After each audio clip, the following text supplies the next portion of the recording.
नमक हराम। चेतन सिंह ने 18 बरस तक बंबई में जीतूमल खेमचंद की कोठी पर नौकरी की थी। ढलती उम्र में उसे बंबई का जलवायु माफिक नहीं आ रहा था। वह अपनी कमाई लेकर मारवाड़ लौट गया और गांव में अपनी खेतीबाड़ी संभालने लगा। उसके छोटे बेटे जय सिंह ने 10वीं जमात पास कर ली तो अच्छी खासी परेशानी हो गई। उसके लिए अच्छी बड़ी नौकरी कहाँ से मिल जाती, और पढ़ा लिखा आदमी बैलों की जोड़ी के पीछे हल्की मूठ थामे टट करता क्या चलता। दूसरी बड़ी लड़ाई का जमाना था। गांव गांव इश्तहार लगे थे, नौजवानों पुलिस में भर्ती होकर इज्जत की जिंदगी बनाओ, खाना पीना और वर्दी मुफ्त, 40-50 माहवार तनख्वाह। इश्तहार बड़े आकर्षक थे। बड़ी बड़ी तस्वीरों में नौजवान लड़के चुस्त वर्दियां पहने टैंकों और मोटरसाइकिलों पर सवार दिखाई देते थे। जय सिंह भी भर्ती हो जाने की बात करने लगता, लेकिन फिर लड़के के लाम पर चले जाने के ख्याल से चेत सिंह का कलेजा कांप उठता। आखिर फिर टाल मटोल मनमुटाव करके वह बेटे को बंबई ले गया। पुराने मालिकों के आगे हाथ जोड़े और बेटे को जानी पहचानी जगह में काम पर रखवा दिया। काम दरबानी और मुनीमी की मिलीजुली नौकरी का था, अर्थात गेट क्लर्क की नौकरी। तनख्वाह 40 माहवार की थी। जय सिंह काम नहीं जानता था, परंतु अपने बाप के नाते विश्वास और भरोसे का आदमी था। सेठ जी ने कहा, आदमी मूर्ख हो तो हर्ज नहीं, पर धोखा न दे। सेठ जी ने सांत्वना भी दी, लड़का ईमानदारी से काम करेगा तो हम क्या ख्याल नहीं करेंगे। रहने के लिए जय सिंह को कोठी के बड़े गोदाम के हाथे में फाटक के साथ की एक छोटी सी कोठरी मिल गई थी। फाटक की दूसरी ओर गोरखा चौकीदार रहता था। जीतूमल खेमचंद अब जिंदा नहीं थे, बल्कि एक पीढ़ी और बीच में गुजर चुकी थी। उनके योग्य उत्तराधिकारियों ने कोठी को खूब बढ़ा कर दिया था। 4-5 हजार माहवार की आमदनी तो फर्म की साख पर चलने वाली हुंडियों के कमीशन से हो जाती थी। फर्म का मुख्य काम लोहे का था। दूसरे विश्व युद्ध के समय लोहा सोना बन गया था। उस समय के कोठी के मालिक सेठ रतनलाल ने इस सोने का पूरा मूल्य उगाहने में कभी प्रमाद नहीं किया। सरकार ने लोहे की खरीद और बिक्री के मूल्यों पर नियंत्रण रखने के लिए कंट्रोल लगा दिए थे। व्यापारी आह भरकर कहते, ये क्या जुल्म है, खरा दाम देकर माल गरीब खरीद नहीं सकते और सरकारी अफसरों के बिना घर का माल बेच नहीं सकते। व्यापार के लिए दबे छिपे से सरकारी अफसर सरकार अफसर माल के मूल्य और मुनाफे पर नियंत्रण रखने के जो भी कानून बनाते, व्यापारी उसी से लाभ उठाने का ढंग निकाल लेते। सीधे व्यापार में रहे क्या गया था। मुनाफे का रुपए में से 10-12 आने तो सरकार करों से छीन लेती थी। इसलिए ज्यों-ज्यों कंट्रोल और कर बढ़ते गए, व्यापारी कर के पौधे की तरह होता गया, जिनके पत्ते धरती के ऊपर तो कम ही दिखाई देते हैं, परंतु धरती के भीतर जड़ें खूब फैलती हैं और फल भी धरती के भीतर ही लगते हैं। कपड़े पर कंट्रोल लगा तो बाजार से कपड़ा गायब हो गया, खासकर भले आदमियों के पहनने लायक कपड़ा। कंट्रोल का कुछ ऐसा प्रभाव पड़ा कि देहातों के पहनने लायक कपड़ा शहरों में और शहरों के लायक कपड़ा देहातों में बिक्री के लिए पहुंच गया। दुकानों के आगे राशन कार्ड लेकर 3 महीने में एक बार कुछ गन मार्किंग के लिए कौन दुकानों के आगे लाइन में खड़ा रहता। खानदानी और भले आदमियों को ब्याह शादी और 30 त्योहार के काम तो निभाने थे। ऐसी हालत में 12 आने गज का कपड़ा 3-3.5 रुपए में भी मिल जाता तो लोग एहसान मानकर खरीद लेते। जो लोग दोनों हाथों से रुपया बटोर रहे थे, उन्हें जरूरत की चीज के दाम अधिक देते अखरता भी न था चीज मिले तो। लोग मलमल और लकलाट के 10-10 के थान थोक में 70 और 80 के भाव भी हाथ फैला कर ले जाते थे। हुंडी की तारीख से परेशान एक व्यापारी ने मालिक रतनलाल को पायलें के 250 थान 40 के भाव दे दिए थे। दरअसल यह बाजारी कीमत से छा आने ज्यादा था, तो रतनलाल रुपए पर छाछ आने का ये मुनाफा कैसे छोड़ देते। लोहा तो सीमित मात्रा में ही खरीदा और बेचा जा सकता था, लेकिन बेकार पड़ी कपड़े की गठरियां जो छतों का पर पड़ी पत्थर हो रही थी, क्यों न उससे भी मुनाफा बनाया जाए। उनके लोहे के प्रकट व्यापार के नीचे महीन कपड़े को एक आध बार ब्लैक में बेच भी दिया तो किसी को क्या पता लगेगा। इसीलिए अब लोहे की फैक्ट्री में चुपके से ब्लैक में कपड़ा भी चलने लगा। देहाती में आदमी भेजकर माल मंगवा लेते, कुछ थोक में और कुछ खास जरूरतमंदों को 2-2, 4-4 थान खुद के भाव भी निकालते रहते। कपड़े का माल प्रायः लोहे के गोदामों में ही पड़ा रहता। पेशगी या बयाना आ जाने पर जय सिंह माल निकाल लाता। ग्राहक निश्चित समय पर माल ले जाते और शेष भुगतान कर जाते। कभी थान खाली होने पर माल को लोहा लादने के ट्रक में भरकर भेज दिया जाता। 2 ग्राहकों के यहाँ से 8 और 10 थान का पैसा आया था। शाम 7-8 बजे माल ले जाने की बात थी। एक जनाब तो भुगतान कर अपने थान ले गया और दूसरा आदमी आया नहीं। जय सिंह माल के दाम 600 रुपए सेठ जी को सौंपने गया तो उसे खबर दी कि दूसरा ग्राहक माल लेने नहीं आया। पायले के 8 थान उसकी कोठरी में रखे हैं। जय सिंह को वो 600 रुपए सेठ जी को देने थे। जब भी जय सिंह सेठ जी का भेजा रुपया दूसरे व्यापारियों को देने जाता तो बहुत चौकन्ना रहता। जानता था कि बंबई बहुत खतरनाक जगह है। जरा गफलत हुई कि जेब कटी। यह भी सोचता कि उसकी अपनी कीमत तो 40 ही है, पर उसकी जिम्मेदारी कितनी बड़ी सी है। कभी कभी तो उसे 8-8, 10-10 हजार के नोट सेठ जी तक पहुंचाने बड़ी दे आते। कब का काम का रुपया वह लोहे की कोठी पर नहीं लाता था। सेठ जी को घर ही पर ही पहुंचाना होता था। याद करके पिछले 9 महीने में वह 2.5 लाख के करीब सेठ जी के यहाँ पहुंचा चुका है। उसे बहुत गौरव अनुभव होता। पूंजी लाला जी की थी, पर काम असल में जय सिंह ही कर रहा था। उसे सब मालूम हो गया था कि माल कहाँ से कैसे आता है और ग्राहक कौन लोग हैं। सेठ जी ने कहा, घबराने की कोई बात नहीं, पुराना ग्राहक है, बयाना उसके यहाँ से आया हुआ है। पैसे देने में देर सवेर हो ही जाती है, चाहे अभी 2 घंटे में आ जाए या सुबह ही आकर दे जाए, रहने दो। माल बार बार उठाने धरने में झगड़ा ही होता है। जीतुमल खेमचंद की कोठी का काम बहुत सुधरा था। हजारों टन नए और पुराने लोहे का व्यापार और लेवा बेची उनके यहाँ होती रहती थी, परंतु कोठी की गद्दी पर बिक्री वसूलने के पद जैसी सफेद चादरों और वर्दियों पर कोई दाग धब्बा या मैल नहीं दिखाई दे सकता था। वही बात हिसाब किताब के बारे में थी। कंट्रोल के जमाने में इंस्पेक्टर के आकर जांच पड़ताल करने की आशंका बनी ही रहती थी। सेठ जी इसमें दोनों ओर की सुविधा का ख्याल रखकर उसकी भी व्यवस्था किए रहते थे, पर होनी भी तो कोई चीज है।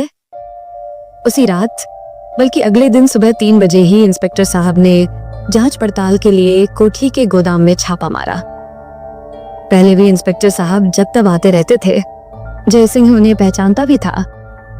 जांच की सरसरी सी कार्रवाई हो जाती थी, पर यह कोई नए ही इंस्पेक्टर थे।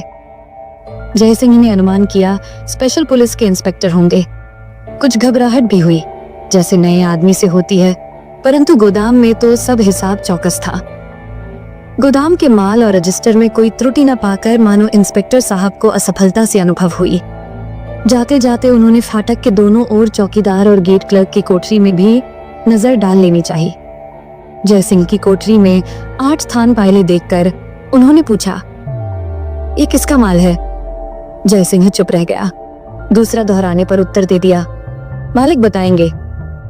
इंस्पेक्टर साहब ने सेठ जी को बुला लाने के लिए गोरखा चौकीदार से एक कांस्टेबल को भेज दिया। वे लोग 1 घंटे के बाद लौट आए और बताया कि सेठ जी पूना गए हुए हैं। सेठ जी के घर का नौकर मूला भी उनके साथ आया था। उस नौकर ने जय सिंह को आश्वासन दिया कि सेठानी जी ने कहा है कि वे तो यह सब कुछ समझती नहीं। सेठ जी सुबह आ जाएंगे तो उनसे हल कर देंगे, जो मुनासिब होगा कार्रवाई करेंगे। पुलिस ने 2 गवाहों के सामने माल कब्जे में ले लिया और जय सिंह को भी सबके सामने हिरासत में ले गए। जय सिंह प्रिंसेस स्ट्रीट के थाने की हवालात में 3 घंटे तक बैठा कांपता रहा। वह जानता था कि सेठ जी के पूजा जाने की बात झूठ है। सोच रहा था कि क्या सेठ जी मुसीबत में उसी का गला दबाकर खुद को बाहर निकाल देगा। जय सिंह सोचने लगा कि सच सच बताकर अपना गला क्यों न छुड़ा ले, लेकिन हिदायत दी थी उसके बाप ने कि मालिक का वफादार रहियो बेटे, इसीलिए जय सिंह मालिक पर भरोसा किए बैठा रहा। भरोसा था कि मालिक अपना धर्म निभाने जरूर आवेंगे। दोपहर 1 बजे के करीब बड़े मुनीम जी काला कोट पहने एक वकील साहब के साथ थाने में आए। उनके साथ मोटर में अदालत का चपरासी भी था, लेकिन यह लोग जय सिंह को छुड़ाने नहीं, उसकी हवाइयां उड़ाने आए थे। अदालत ने जय सिंह को 5,000 की जमानत और 5,000 के मुचलके पर छोड़ देने का हुक्म दे दिया था। जय सिंह को समझाया गया कि तसल्ली रखे, जरूरत होगी तो सेठ जी उसकी खातिर 10-20 हजार खर्च करने को तैयार हैं। सेठ जी अपना धर्म निभाएंगे, वह अपना निभाएं। चिट्ठी लिखकर जय सिंह के पिता चेतु सिंह को भी बुला लिया गया और समझाया गया कि जो होना है सो तो भगवान की इच्छा से होगा। मुकदमा हाईकोर्ट तक लड़ा जाएगा। भगवान न करे अगर 6 महीने साल की जेल हो भी गई तो क्या है, अपने देश की खातिर को तो नए जवान शहीद होते जाते हैं। तो तुम्हारे बेटे जय कुश्ती सिंह के कुछ दिन की जेल से क्या डरना।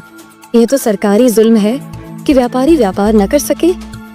तुम्हारे बेटे की तनख्वाह मिलती रहेगी, बल्कि 40 के बजाय 50 माहवार मिलेगी। अपने दयालु मालिक से बुहार तो लगाओ। चेत सिंह जे चबा जाए जाकर रुपया ले जाए, नहीं तो 6 महीने की तनख्वाह सेठ जी से ले लो। शहर ग्राम में इस बात की चर्चा करने की भी जरूरत क्या है। बोल देना लद्दका बम्बई में नौकरी कर रहा है, यही बात सब जगह बतलाते रहना। मुकदमा काफी लंबा चला और कपड़े की काला बाजारी के जुर्म में अदालत से जयसिंह को 10 बरस जेल की सजा हो गई थी। सेशन और हाईकोर्ट से भी बहाल रही। चेत सिंह पेशगी के नाम पर मालिक से मिले 300 रुपए और आने जाने का किराया लेकर आंसू पोंछता हुआ गांव लौट गया। मुनीम जी ने उसे 350 रुपए की रसीद टिकट लगाकर लिखा दी कि एक साधु को बद्रीधाम की यात्रा के लिए दिए गए हैं और रुपया धर्म खाते में दे दिया गया। जय सिंह भी आंखों में आंसू लिए और लज्जा से सिर झुकाए जेल चला गया, पर मन में आशा थी कि अपने धर्म की खातिर बरस भर नरक में बिताने के बाद उसके लिए उज्जवल भविष्य के स्वर्ग का मार्ग खुल जाएगा। जेल में जय सिंह को तरह तरह के लोगों से परिचय हुआ और बातचीत हुई। आत्माभिमान के कारण उसने कईयों को अपने निरपराध होने की सच्ची बात भी बता दी। कुछ ने उसे मूर्ख कहकर मजाक किया, कुछ ने आशा दिलाई कि तूने अपने सेठ के लिए इतना किया है तो सेठ भी तुझे निहाल कर देगा।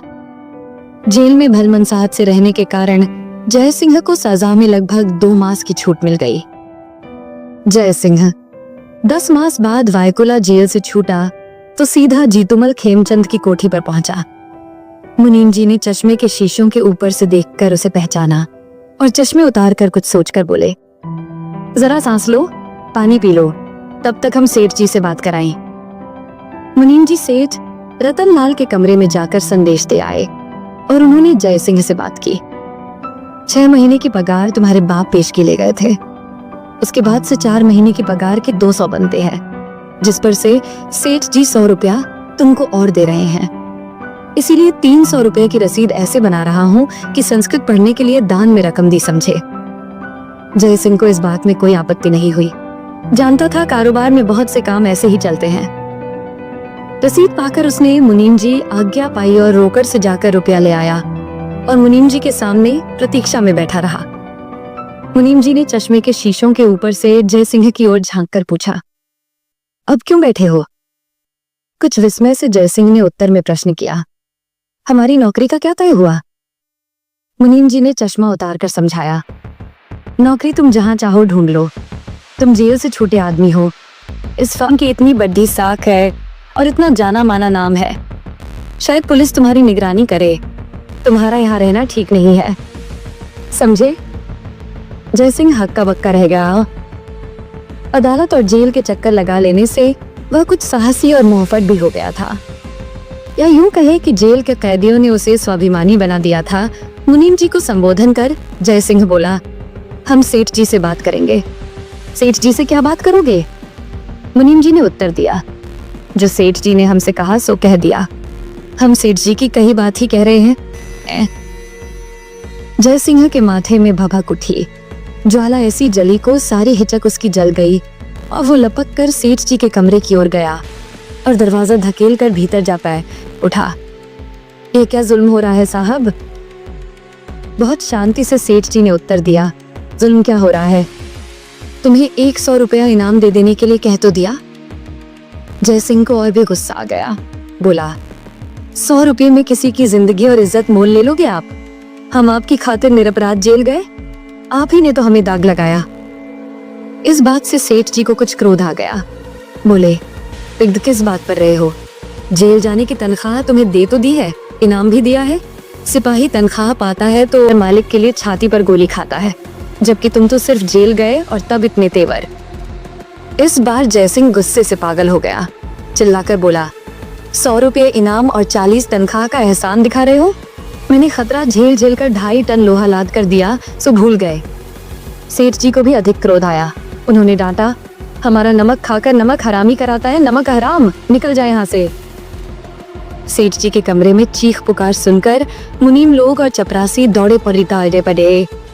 उन लोगों ने जयसिंह को कंधों और बाहों से पकड़ लिया कि कहीं सेठ जी की बेइज्जती न बैठे, परंतु जयसिंह इतने आदमियों के आ जाने पर भी डरा नहीं। उसका राजस्थानी रक्त खौल उठा और भी अधिक गुस्से में बोला, अबे उल्टी गाली देता है, नमक हराम मैं हूं कि तू? नमक में बना रहा था कि तू? नीच कृतघ्न, ले और खा ले। उसने 300 रुपए के नोट भी सेठ जी की ओर फेंक दिए। चपरासियों और मुनीमों ने जयसिंह को गर्दनियां देकर बाहर निकाल दिया। क्रोध में जलती आंखों से उनकी ओर देखकर वह कहता गया, बहुत नमक हलाल बन रहे हो, कल तुम्हारे साथ भी यही होगा। दफ्तर के लोगों ने दुखी होकर कहा, जेल हो आया है ना, तभी तो आंखों का सील मर गया।